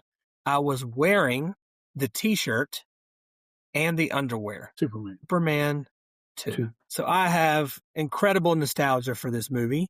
How can you not when you're a young kid and you love superheroes at the time and all you could do is watch them either on the television from the 90s, which is all you got in black and white for Superman, or you collected comic books, which I did. And I did not see the first one before I saw the second one. This is another example that I just fell in love with the commercials and the poster and my dad talking about it. And so how can he not take me to the theater when I'm wearing the underoos and I'm wearing the T-shirt with the S, which stood for Sloan as much as it did for Superman. And now looking back on it, removing myself from 1981, we get the return once again of everybody that you need to have returned. Christopher Reeve, Margaret Kidder, Gene Hackman, all of them coming back. Even though Gene Hackman, this is a crazy piece to this movie. This movie was very similar to Back to the Future 2 and 3. They were filmed together, back to back. So pretty much 80% of this movie, Superman 2, was filmed in 1976 and 77 when Superman 1 was filmed. And they fired the director. And instead of trying to redo every part of that movie, they just kept 80% of it. And then the new director, Richard Lester from Richard Donner, decided just to piece out what he wanted to change it. Gene Hackman said, hell no, I'm loyal to Richard Donner. So he did not come back. Everything that you see in Gene Hackman, who plays Lex Luthor in Superman 2, is actually from when they filmed it in 1. Having said all that, the fact that you have a kid who falls down Niagara Falls, you have Superman being found out by his love of his life, all of this, and then you have the 3 villains combined with Gene Hackman's Lex Luthor. It's one of my favorite really superhero movies, period. I know you might look at the effects today and say, oh, that's not very good, but I don't know. There's nothing about this movie that I don't like. And then it brings me nostalgia when I go back knowing that I watched this with my dad and how much I love this movie as a kid growing up. So I have no problems taking this as my hit $75 million movie. What do you guys think? Well, I was just going to say, talking about this movie today, the day we're recording this, Karen Stamp passed away today. Oh my God, are you kidding? Yeah. Today? Man, that resonates with me too. Now, he's not somebody who I saw him in movie after movie. The only other movie I remember him in was Young Guns. He was in charge of the regulators at the beginning of Young Guns and gets shot. But other than that and Superman 2, I don't know of him as much of anything else. I don't know if you guys are aware of who he is outside of those 2 movies. But yeah, how about that? Well, I'm certainly glad I took this movie now that I know that it was the first movie I ever saw and he passed away today. Well, rest in peace, General Zod, great villain. One of the great villains of the 80s. This movie was released in 81, broke Star Wars first and second day gross totals. How about that? So up until that time, Star Wars had the record for first day and second day totals until Superman 2 was released. It broke Star Wars first 2-day record. So you can't say that I'm the only one who enjoyed this. Superman, do you guys prefer anything better than 2 in any of the movies, whether it's current, whether it's an 80s movie, whether it's the original 19th century, it's Ben Affleck's Superman, or the one that came out July 11th, which I have yet to see? This is going to blow your mind. Not a sequel. So if you see them or not see them, you could take it or leave. Of all superheroes, It's your least favorite. Yeah. Okay. I just never been printed on more underwear than any superhero. Probably my least favorite. Did you see 2? You did not see 2 in the theater. Did you see 3 or 4? No. 3 came out in 84, 4 came out in 87. So none of the ones in the decade yet. So I saw all 3 of them and they got worse as they came through, but 2 was definitely the best. Now, Superman's not my favorite, but it was the only one in 81. So, I mean, I'm going to see it. So, yeah. Okay. I got Superman 2. That's my second to last pick. Now the one that I have to really talk off out of the side of my ass, because you guys killed me on the horror sci-fi. I've only got one left on this list, and I can't even believe I'm just going to discuss this one. This might be the reason why I lose, because I was winning this thing until this one. And now I think, I've got you guys on this one, but we'll find out. I might even take one that it's not even dear to my heart just so I can win, because I'm not winning with this last one. But do I go with the win or do I go with my heart? That's the problem. All right, let me pull. Jesus. I would almost rather you guys take the next pick, because you're not taking this one. Do either of you? So who's next? That would be I. Do you want to take the next one and I'll just go after you? I'm fine with it, because you're not taking this one. I definitely am not. I am going wild card, so I theoretically could. I promise you will not take the one that my heart wants to go with. I'm not, because coming into this, I did some research. I never thought I would be digging to this point, but Jesus. I'm going to go with. You're going to go and take your. I'm going to go with my wild card. Doing to be a comedy. I've already kind of said that comedy was kind of my thing, and I just remember with this series of movies that I would look so forward to the next one coming out. And it was all because of the characters in the movie. And I thought it was hilarious. And that is Police Academy 2. Oh, I'm glad you took the right Police Academy. I had a debate this past week at the beach with a buddy of mine who loves 4 over the rest. And I said, no. 2. First Assignment.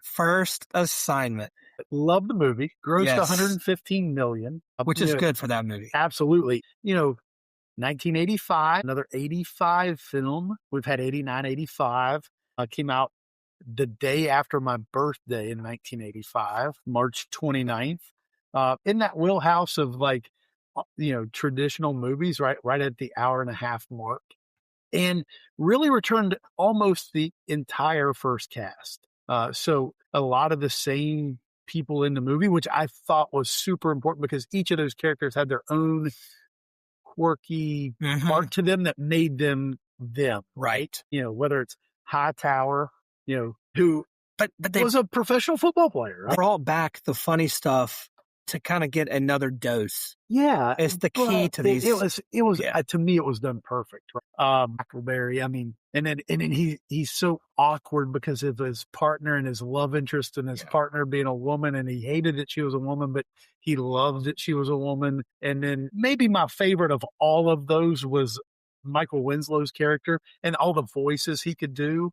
And sounds, all of it. The sounds. Just every part of that. He burst onto the scene. Yeah. Was just incredible. Yeah. And to take what made them, those characters, them, into Police Academy, and then to come back with First Assignment and to still have those roles, but now directed at cleaning up Precinct 16. And having Mauser trying to tear them down. Right. Yeah. Doing everything he could. Yeah. Man, what a great movie. Some cool things that I learned as I kind of went back, and funny that you said that you saw one of your movies from your list today. I saw this movie today. Yeah. I hadn't seen it in so long. It just brought back so much, but the super glue in the shower. Oh my gosh. Yeah. And he's got to get the haircut. Dude, got the toupee wig.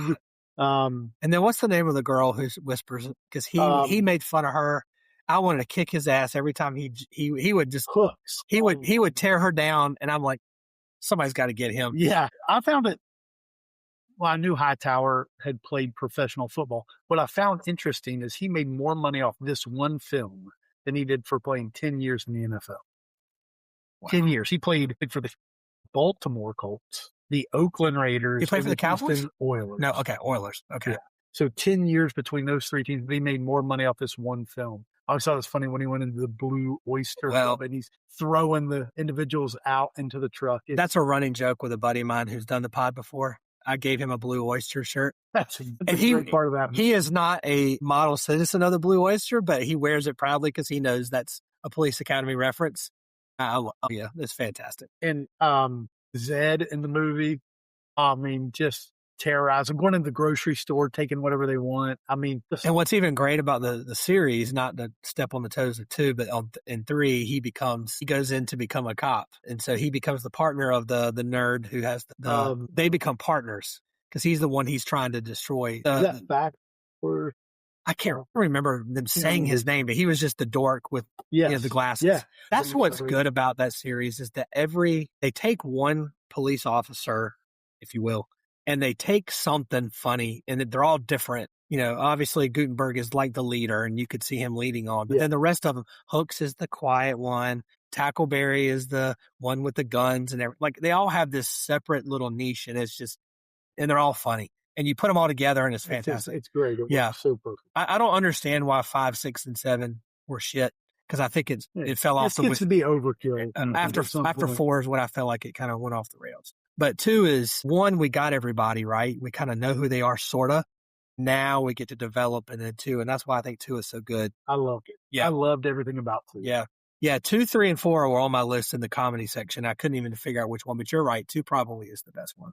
All right, I'm gonna suck this shit up. All right, I'm going horror sci-fi. You guys have taken all of them. I really contemplated taking Aliens. If I really wanted to win this thing the way I should, that's probably the one I need to take. Ridley Scott's masterpiece, Sigourney Weaver, right, as the Dominator there. I love that movie, but honestly, I don't watch it enough to say it's my favorite. So I'm gonna go true horror. I'm gonna go with true horror here because all of these movies are just one after the other, but I was scared to death when I saw this with my sister. I never saw it in the theater because it was rated R and my mom would never let me watch it. I'm going Halloween 2. It is the first sequel from the hit from 1978, Michael Myers. He escapes from the gunshot wounds he received at the end of 1, falling out of the 2-story house, and he goes through Haddonfield terrorizing as he did in 1, and he ends up in a hospital where he commits many of his murders.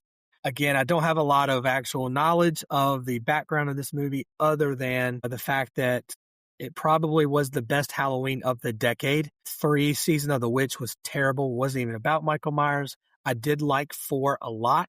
2 and 4 are pretty comparable to me. I probably like 4 a little bit more if I take into consideration I was on a date on that movie in 1988. And 5 is just not good. So if I take one movie from that decade of this series, it's definitely Halloween 2. The other one I was really considering was Friday the 13th, Part 4, the final chapter. But in the end, I think I'm going Michael Myers. I watch this one more often because when it comes on Halloween every year, I tend to navigate towards this one. The fact that there aren't any lights on in this hospital is kind of weird. It's dark in almost every room that you're in, no matter where it is. Like, the hospital's not working today because it's Halloween. No, that's not really how it works. But there's some pretty good kills in this one, in Part 2.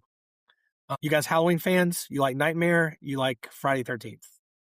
If you had to take a series. I would be Halloween over Friday. You're Halloween over Friday and Nightmare? Yeah. Because Nightmare has 2, 3, and 4, and 5 in this decade. So we could have gone a number of routes when it came to the horror. What about you? I'm not really a horror genre person, but if I had to pick from what I've seen, I would say Halloween. Okay, so you kind of agree with me.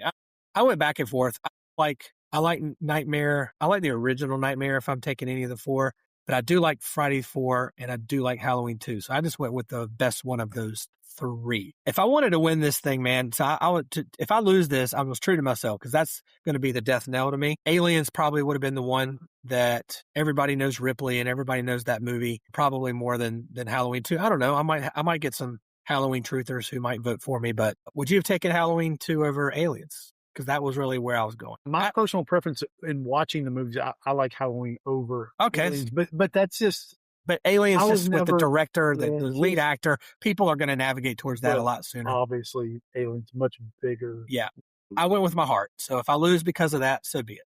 But man, it's the mistake I made was not taking this probably second because you guys sniped Empire, Jedi, Back to the Future. I was like, to be sure, I'm going to get one of those. I can wait it out. And I did not. And I got screwed. I got to tell you, though, your rounds 1 through 3 are solid. Yeah. Oh, yeah. Yeah, we'll redo all of them as we go through. But to be sure, I did not think Halloween 2 was on my list. Okay, so we got one more. Yep. That is G is going to pick the last one, the final chapter, Friday 13th 4, right? And this might be a nail in the coffin for me, so it might give you a chance to go back. There's obviously part of some trilogies here that are iconic. They made money that we could mention. But, we could go to Temple of Doom and such. There's other series that we haven't talked about, like Rambo. Yeah, that's on the list. Or Death Wish, Mad Max. There's a lot of ways we can go, but they're good ones. I have to go, and I can, get booed out of here and never return. But I have to go because of my age here. And, you guys keep talking about being able to see things in the theater, I'm, a lot of times when I think 80s movies, I'm thinking about, all right, going and seeing, pulling movies off the shelf at Blockbuster, Friday Yes, night. instead of the theater. Right. Yes. And by the way, this is for the wild cards, right? This is wild card. So this could be any movie Yep. from any genre, and it could have made no money. It could have made a ton of money. Doesn't matter. That opens the floor to a ton of these. All right, we're going to show it to each other right there. All right, Sloan is saying European Vacation. And I said Teen Wolf 2. And it is neither. Oh, damn. Again, being a kid at the time, it is Muppets Take Manhattan. You're right. I'd have got Okay, that movie, 1983 or 4? 4. I saw it in the theater with my dad. Absolutely loved it. Go ahead. So I get my invite back into the cabinet. Oh God, yes. It is a staple in my house when I was a kid. No, I loved Manhattan. Any of the Muppet movies, especially the ones that come out later in the 90s, this movie sets the tone for them. So, it was an $8 million budget. It made $25 million. It's the third of the Muppet movies, so it's not, the second. Right. But to me, it just starts to really epitomize, the role of the cameos. The number of celebrities that appear in this. Like they do on the actual show, which is right. The Muppet Show had all these cameos. Name some cameos, because that's fantastic. Do you remember any of the ones that came out in that particular movie? There were there were so many. Well, the key to this movie, though, to me, is the location. I think Brooke Shields, Joan Rivers, Liza Minnelli. Yep. Dabney Coleman. Yes. Because he is the one at the beginning who's trying to milk them out of their money, the agent. And of course, he was big in 84 because that was Cloak and Dagger and 9 to 5. Dabney Coleman passed away last year. I was going to do a tribute on him. But no, you have the combination of the cameos plus the setting. And as a kid in 1984, when I'm 8 years old, I've never been in the city of New York. I'm a Southern boy, and I'm looking at all of the different things that New York has to offer in this movie. I want to say it's probably, with the exception of Superman, the next movie that I've just seen a ton of New York in. This movie shows a ton of Manhattan, hence the name Muppets Take Manhattan. But it truly does revolve around New York City. So I was a Muppet Show kid. I saw the Caper. I did not see the first one in the theater because it was in the 70s. But no, this is a great movie. I love it. And then you have this whole plot of them separated. You have Kermit with a concussion. That's what we call it today. I don't think they said concussion in the movie. And then he doesn't even know who he is. He's got amnesia. Yeah, the whole plot is awesome. I don't know. You need to get Aubrey on this because it's awesome. I guarantee you they didn't use that either. But no, this is, Miss Piggy getting pissed at him for cheating. There's actually real situations going on with these Muppets. The fact that I love the fact when they get there, guess where they stay? Instead of a hotel, they're in lockers. Because all they have to do is put themselves in each locker, it's kind of like how the Muppet Show began when they're all kind of stationed together on top of one another. So no, this is, and then we haven't even talked about what the legacy of this movie is. We haven't even mentioned it yet. What is the biggest thing about this movie that transcended the movie? Muppet Babies. Yes. The Muppet Babies, they're dreaming and they're doing that song, and it's Muppet, the cartoons, the figures, that comes from. That's the legacy of this movie. It's not even the movie. Everything after that was that cartoon went for the next, decade. So no, this movie has a place in my heart and I'm glad somebody had the balls to do it, because I don't know that I would have done it. That would have, I had it on the list, but I was very dubious about whether or not I should. It goes back to my age. It was one of 4 G-rated movies that came out in 84, and 84 is a big year for ratings of movies, because that's when this is the year that PG-13 was instituted by Spielberg, and the first 2 movies I believe were Temple of Doom and Gremlins. Both by Spielberg, executive produced by Spielberg. So so that kind of changes a lot of the narrative of what ratings should happen. All right, man. Well, let's go over our list again for the audience. And I'm going to put a poll on the podcast so you can vote as to who had the best draft, whether it's J-Dub, Jason, or myself, CW. Here we go. All right. I'll start with Jason. Jason's movies are the following. His comedy or action comedy was Ghostbusters 2. His horror sci-fi was Empire Strikes Back. His action drama was Rocky IV. His hit movie was Karate Kid Part 2. And his wild card was Police Academy Part 2. G's list, action comedy, Beverly Hills Cop 2. The horror sci-fi was Back to the Future Part 2. The action drama, Rocky 3. The hit movie was Return of the Jedi. And his wild card was The Muppets Take Manhattan. And then my list, finally, the action comedy, Christmas Vacation, the horror sci-fi, Halloween 2, the action drama, Indiana Jones and the Last Crusade, the $75 million hit movie, Lethal Weapon 2, and my wild card goes to Superman Part 2. I just noticed there are a lot of twos. Yeah, we like the immediate sequel. So something else, I was typing all of this stuff up, and I was responsible for a lot of the pod notes. Did you ever think about why some of these sequels put the Roman numeral versus the number? So policing, does anybody have a guess? Because I have no clue. Okay. It just dawned on me as I'm typing all these up and I'm looking at them, how they're written and what the posters look like. And some of them have the Roman numeral, some of them have the number. So it befuddles me as to why any of them have each of these the way they do. All right. Final thoughts before we get out of here. We have to go to work tomorrow for the first time all summer.